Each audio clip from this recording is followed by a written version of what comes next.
भाई देखिए, अगर आप भी ये जानना चाहते हैं कि एनडीए क्या होता है, इसके लिए क्वालिफिकेशन क्या होनी चाहिए, 12th पास करने के बाद से आप एनडीए कैसे कर सकते हैं, कि कैसे ज्वाइन कर सकते हैं, ट्रेनिंग का प्रोसेस क्या होता है, पूरी जानकारी हम आपको इस वीडियो के माध्यम से बहुत ही अच्छे तरीके से बताने वाले हैं। अगर आपको भी इसी तरीके से इंटरेस्टिंग वीडियो मेरे चैनल के माध्यम से चाहिए तो आप मेरे चैनल को सब्सक्राइब जरूर से कर लीजिएगा। तो चलिए वीडियो को स्टार्ट कर लेते हैं।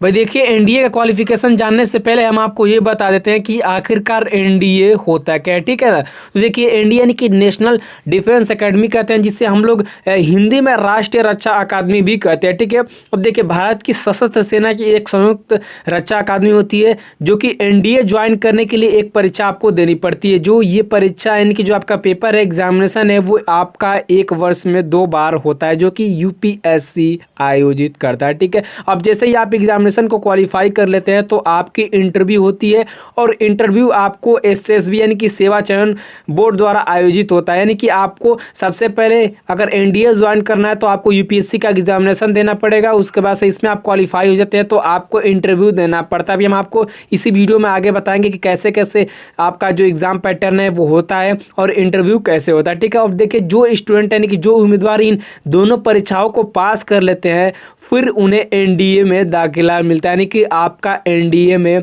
सिलेक्शन हो जाता है, जहां पर उन्हें हर परिस्थितियों से निपटने के लिए शिक्षित किया जाता है। अब चलिए हम आपको ये बता देते हैं कि जो एनडीए का मुख्यालय है वो कहाँ पे है। तो देखिए, जो एनडीए यानी कि नेशनल डिफेंस एकेडमी होता है, इसका मुख्यालय आपका पुणे में स्थित है। जो विद्यार्थियों को भारतीय सशस्त्र बल यानी कि भारतीय थल सेना, उसके बाद जल सेना और वायु सेना, इसके लिए शिक्षित करती है, जो कि एसएसबी हम आपको पहले ही बता चुके हैं, एसएसबी द्वारा आपका जो प्रशिक्षण है वो दिया जाता है। उसके बाद से ये विश्व की सबसे पहली त्रिकोणीय अकादमी है। अब चलिए हम आपको ये बता देते हैं कि इसके लिए क्वालिफिकेशन क्या होनी चाहिए, यानी कि अगर आप एनडीए ज्वाइन करना चाहते हैं तो आपका क्वालिफिकेशन क्या होना चाहिए। अब बात करें हम लोग क्वालिफिकेशन की, तो देखिए, सबसे पहले आपका एनडीए अगर आप ज्वाइन करना चाहते हैं तो आप सबसे पहले भारत के नागरिक होने चाहिए, और आप अनमैरिड यानी कि अविवाहित होने चाहिए, और किसी भी मान्यता प्राप्त बोर्ड से आप 10th प्लस 12th अनिवार्य होने चाहिए। यानी कि अगर आपके पास 10th प्लस 12th की डिग्री है तो आप बहुत ही आसानी से इस फॉर्म को फिलअप कर सकते हैं, यानी कि एनडीए ज्वाइन कर सकते हैं एग्जामिनेशन के लिए। अब बात निकल कर ये आती है कि क्या 10th हम पास कर लिए तो एनडीए कैसे ज्वाइन करें। भाई देखिए, एनडीए आप 12th के बाद ही ज्वाइन कर सकते हैं। और रही बात कि अगर आप 10th कंप्लीट कर लिए तो सबसे पहले आप 10th जैसे ही कंप्लीट कर लेते हैं तो आप 12th में अपना एडमिशन करवा लीजिए और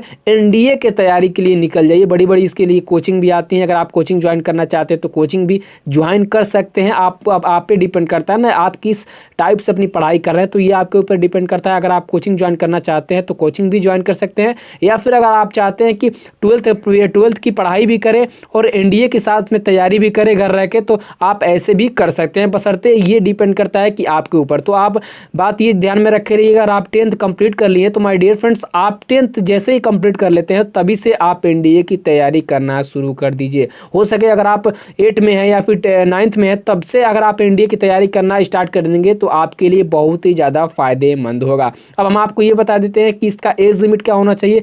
तो भाई देखिए, एज की हम लोग बात करें तो मिनिमम आपका 16.5 होना चाहिए और मैक्सिमम आपका 19 यानी कि 19 वर्ष के अगर बीच में आप हैं तो आप बहुत आसानी से फॉर्म को फिलअप कर सकते हैं।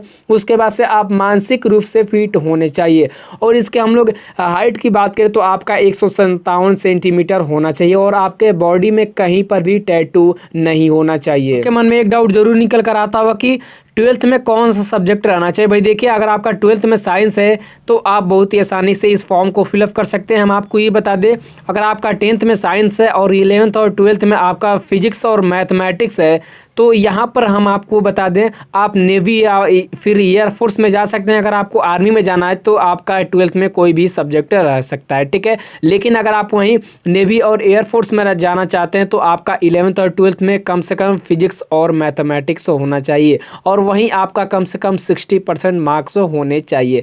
अब जैसे ही हम आपको बता दें, जो आपका एग्जामिनेशन है एनडीए का वो आपको यूपीएससी द्वारा होता है। जैसे ही आप 12th कंप्लीट कर लेते हैं तो आप इस फॉर्म को बहुत आसानी से फिलअप कर सकते हैं। और हम आपको ये बता दें, ये आपका जो एग्जामिनेशन है वो साल में 2 बार होता है, एक अप्रैल में होता है और दूसरा आपका सितंबर महीने में होता है। और ये जो आपका एग्जामिनेशन है वो राष्ट्रीय स्तर पे कराया जाता है। जैसे ही आप एग्जामिनेशन को क्वालिफाई कर लेते हैं तो आपकी होती है इंटरव्यू। हम आपको ये बता दें इंटरव्यू आपका एसएसबी द्वारा होता है, जिसमें आपको यहाँ पर फिजिकल फिटनेस टेस्ट होता है, ग्रुप डिस्कशन होता है, पर्सनल इंटरव्यू होता है। और जैसे आप ये इंटरव्यू को सफलतापूर्वक पास कर ले जाते हैं तो आपको 3 साल के लिए पुणे में ट्रेनिंग के लिए भेज दी जाती है। और जैसे ही आपकी ट्रेनिंग कंप्लीट हो जाती है तो आपका जैसे ही परफॉर्मेंस रहता है, यानी कि 3 साल में जैसा आपका परफॉर्मेंस रहेगा उसके हिसाब से आपको आर्मी हो गई या फिर नेवी हो गई या फिर एयरफोर्स में आपको किसी एक में से दे दिया जाता है। हम आपको ये बता दें, अगर आप वहीं आर्मी चुनते हैं, यानी कि अगर आपका आर्मी में सिलेक्शन होता है तो आपको IMA यानी कि इंडियन मिलिट्री एकेडमी देहरादून भेज दिया जाता है। वहीं अगर आप नेवी में जाते हैं तो आपको INA यानी कि इंडियन नेवल एकेडमी केरला में भेज दिया जाता है। अगर आप एयरफोर्स में जाते हैं यानी कि AFA में जाते हैं एयरफोर्स एकेडमी में, तो आपको हैदराबाद भेज दिया जाता है, जहाँ पे आपकी जो ट्रेनिंग है वो 1 साल होती है। उसके बाद से आप भारतीय सेना का हिस्सा बन जाते हैं। अब चलिए हम आपको ये बता देते हैं कि इसका एग्जाम पैटर्न क्या होता है। तो भाई देखिए, पहले ही हम आपको बता चुके हैं जो इसका एग्जामिनेशन है वो साल में 2 बार कराया जाता है। और इसके पेपर की हम लोग बात करें तो 2 पार्ट में आपका पेपर होता है। पहले पार्ट का पेपर आपका लिखित पेपर होता है और दूसरा आपका साक्षात्कार पेपर होता है, ठीक है, जिसमें आपका एक मैथ होता है और आपका एक जनरल एबिलिटी टेस्ट यानी कि जिसे हम लोग GAT कहते हैं। जो आपका मैथमेटिक्स का पेपर है वो 300 नंबर का होता है, जबकि आपका जो सामान्य योग्यता परीक्षा यानी कि GAT का एग्जामिनेशन है वो आपका 600 नंबर का होता है। इस तरीके से कुल आपके जो एग्जामिनेशन यानी कि जो कुल पेपर है वो 900 नंबर के होते हैं। जो आपका मैथमेटिक्स है वो 12th लेवल पर पूछा जाता है, जबकि GAT यानी कि पेपर आपका अंग्रेजी, सामान्य ज्ञान और सामान्य विज्ञान से रिलेटेड पूछता है, यानी कि इसी से रिलेटेड आपका जो एग्जामिनेशन है वो पूछता है। अब जैसे ही आप इस एग्जामिनेशन को क्वालिफाई कर लेते हैं तो आपकी अब बारी आती है इंटरव्यू की, ठीक है, यानी कि सेकेंड फेज की। तो देखिए जो आपका इंटरव्यू है वो 4 से 5 दिनों तक चलता है और कुल हम लोग नंबर की बात करें तो 900 नंबर का आपका जो इंटरव्यू है वो होता है। और चलिए हम आपको ये बता देते हैं कि इसका फिजिकल फिटनेस टेस्ट कैसे होता है। तो भाई देखिए, आपको 15 मिनट में कम से कम 2.4 किलोमीटर रनिंग करना पड़ता है, उसके बाद से रस्सी कूदना पड़ता है और आपको 20 पुशअप और 20 सीटअप्स आपको करने पड़ते हैं और आपको वहीं चिनअप 8 करना पड़ता है। उसके बाद से आपको रस्सी पर कम से कम 3 से 4 मीटर रनिंग करनी पड़ती है। अब चलिए हम आपको ये बता देते हैं कि आप 2022 में अगर तैयारी करते हैं तो किस तरीके से आप अपनी एग्जामिनेशन की प्रिपरेशन करें कि आपका फर्स्ट अटेम्प्ट में ही क्लियर हो जाए। नंबर 1, आपको स्मार्ट स्टडी प्लान करनी पड़ेगी। भाई देखिए, जैसे अगर आप कोई भी एग्जामिनेशन क्वालिफाई करना चाहते हैं तो सबसे पहले आपको स्मार्ट स्टडी करनी पड़ेगी। इसमें क्या होगा कि आपका जो टाइम मैनेजमेंट है वो भी अच्छे तरीके से रहेगा और आपकी जो सिलेबस है वो भी अच्छे तरीके से कवर हो पाएगी, ताकि आप एग्जामिनेशन में बहुत ही अच्छे मार्क्स ला सके। नंबर 2, आपको सिलेबस को अच्छे तरीके से समझना पड़ेगा। भाई देखिए, कोई भी आपको एग्जामिनेशन क्वालिफाई करना चाहते हैं तो आपको सबसे पहले आपको सिलेबस देखना रहता है। उसके बाद से आप सिलेबस में ये देखिए कि किस चैप्टर से कितना क्वेश्चंस पूछा जा रहा है और आपको उसको अंडरलाइन कर देना रहेगा। इससे क्या होगा, जब आप अंडरलाइन कर देते हैं तो अंडरलाइन करने के बाद से आप उसको एग्जामिनेशन के ठीक 2 या फिर 3 दिन पहले फिर से आप उसको बार बार रिवाइज भी कर सकते हैं और आपको आपका जो नंबर है वो हाई लेवल का उठेगा और आपको ये भी पता चल जाएगा ना कि किस चैप्टर से कितना ज़्यादा क्वेश्चंस पूछा जा रहा है। नंबर 3, सामान्य ज्ञान और इंग्लिश विषय पर आपको बहुत ही ज़्यादा फोकस करना पड़ेगा। भाई देखिए, अगर आपकी इंग्लिश में अच्छी पकड़ है तो आप यहाँ पर हम ये बता दें, आप इंटरव्यू में भी अच्छे तरीके से जो आपका सिलेक्शन है वो हो जाएगा और आपके जो इंटरव्यूअर हैं वो आपके तरफ अट्रैक्टिव हो जाएंगे और आपका सिलेक्शन कर लेंगे।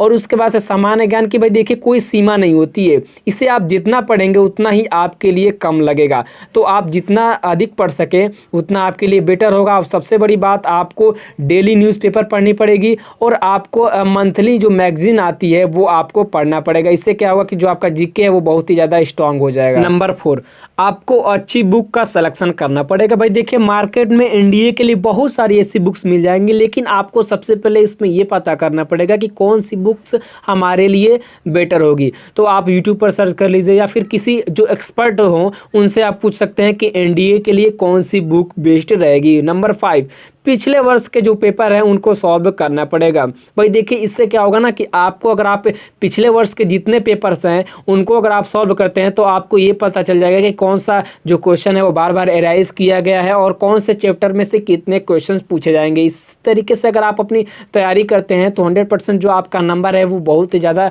हाई लेवल का आ जाएगा और आप अपनी तैयारी यानी कि जो आपकी प्रिपरेशन है वो आप बहुत आसानी से कर सकते हैं। नंबर 6, आपको स्ट्रेस यानी कि चिंता बिल्कुल ही करने की ज़रूरत नहीं है। आप अपने स्वास्थ्य पे जितना ध्यान देंगे उतना आपके लिए बेटर होगा। और हम आपको ये बता दें, आप समय समय पे भोजन कीजिए, आप पानी का सेवन कीजिए। इससे क्या होगा कि जो आपका स्ट्रेस है वो बहुत ही कम होगा। अगर आपको टाइम मिल जाता है तो आप डेली मॉर्निंग वॉक कीजिए, एक्सरसाइज कीजिए या फिर व्यायाम या फिर ध्यान आप लगा सकते हैं। यानी कि ये सब आप कर सकते हैं, स्वास्थ्य पे आप अपने ध्यान दे सकते हैं। उसके बाद से आपको वीकली रिवीजन करना है। भाई देखिए, जो भी आपने पढ़ा अगर आप वीकली रिवीजन करते हैं तो इससे क्या होगा कि आपका जो एक्सपीरियंस है वो बहुत ही ज़्यादा बढ़ता जाएगा। और मैं तो ये कहूँगा कि आप नोट्स बना लीजिए, जो भी आप पढ़ते हो आप छोटा नोट्स बना लीजिए। इसके हिसाब से क्या होगा कि जब आप एग्जामिनेशन देने जाएंगे तो उसके ठीक 2 या फिर 3 दिन पहले आप उसका जो रिवीजन है वो बहुत आसानी से कर सकते हैं। आई होप कि आपको वीडियो पसंद आएगा होगा। वीडियो पसंद आता है तो एक लाइक कर ज़रूर जाएगा। तब तक के लिए थैंक यू। जय हिंद, जय भारत। मिलते हैं नेक्स्ट वीडियो में।